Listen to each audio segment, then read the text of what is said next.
Okay, here I am with my 1969 Volkswagen bus. I guess it's called Adventure Hightop.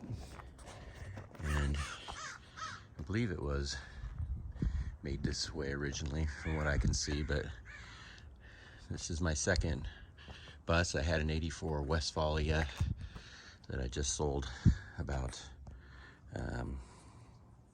right at the pandemic, right about March of 2020. So he got a good deal. But I just wasn't using it since we live out here in this nice little rural area. And we didn't use it for camping so much, but I couldn't let this deal go because it's from a friend of mine who's a guitarist in a jazz band we play, and he needed a truck, so he decided to sell it. He actually sold it for $4,000, and I didn't realize he was going to sell it for that cheap. And the guy wanted it back because he said, well, the engine number doesn't match the VIN number, and he got all scared thinking it was stolen. But as you know, the engine has probably been replaced 4 times. So anyway, here's what I got myself into. I mean, a lot of play in the steering wheel, very hard to shift. I mean, I can drive and shift all sorts of cars, but this was hard when I first got it and just took off from the parking lot after the guy sold it back to me. He said he'd give it to me since I knew Alan.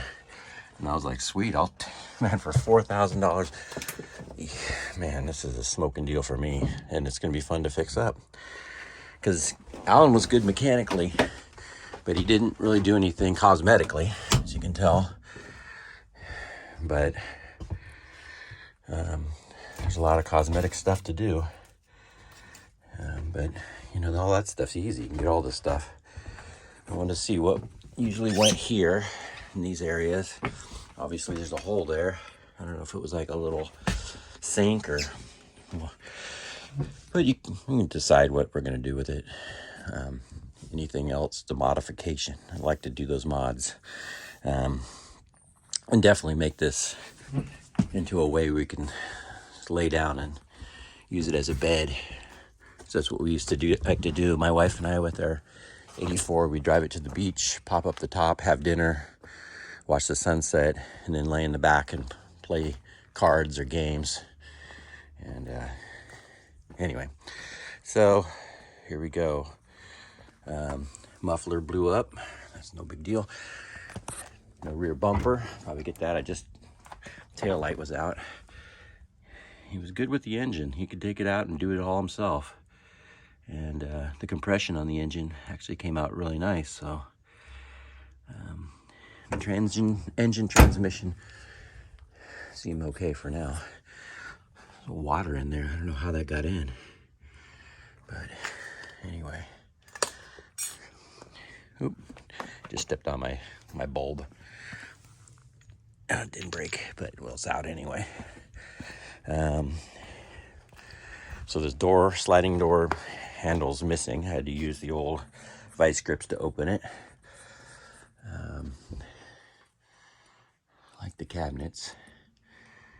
Might do a different color. I don't know if they're stained or what, but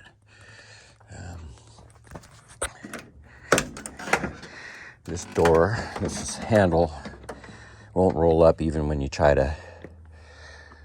The mechanism's just not turning. Floor mats are something to be desired. Lots of patina. Look at that.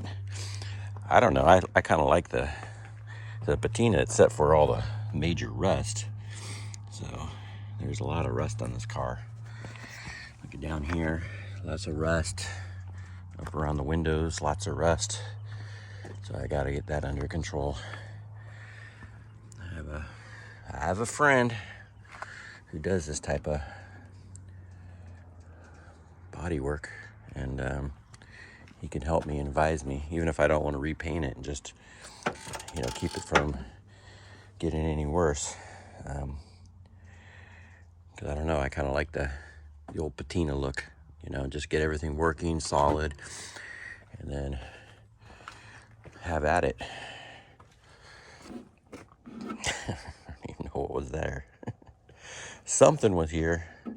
That doesn't look like it was done by the factory, but anyway.